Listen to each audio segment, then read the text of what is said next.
حضرت موسیٰ علیہ السلام نبوت ملنے کے بعد کوہ طور سے مصر کے شہر منفس گئے۔ بعض مورخین کے مطابق آپ علیہ السلام مصر کے شہر الاقصر میں موجود فرعون کے محل میں تشریف لے گئے، اور جس وقت آپ علیہ السلام فرعون کے محل میں پہنچے اس وقت فرعون سو رہا تھا۔ حضرت موسیٰ علیہ السلام نے فرعون کو جگایا اور فرمایا، اے مالون، خدائی کا دعویٰ چھوڑ دے۔ فرعون نے حضرت موسیٰ علیہ السلام کو جو دیکھا تو کہنے لگے، تم وہی تو ہو جو میرے پاس پلے بڑھے اور میرا ایک آدمی بھی قتل کر کے بھاگ گئے تھے، اور آج مجھے تبلیغ کرنے آ گئے؟ ذرا ہوش سے اور سوچ سمجھ کر بات کرو۔ حضرت موسیٰ علیہ السلام نے فرمایا، تم خود ہوش میں آؤ، خبردار میری کوئی بے ادبی نہ ہونے پائے۔ میں اللہ کا رسول ہوں اور اس کا پیغمبر بن کر تمہارے پاس آیا ہوں۔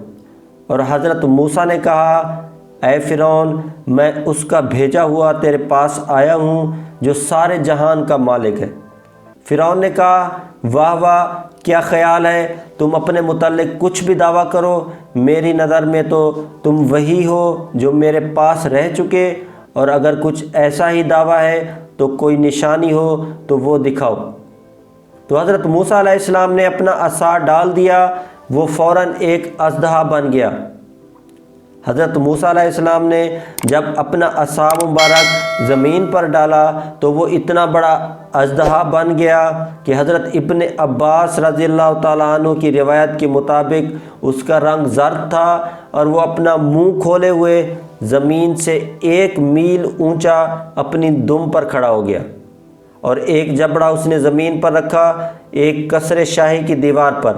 پھر اس نے فرعون کی طرف رخ کیا اور فرعون سمیت اس کے محل کو نگلنے لگا۔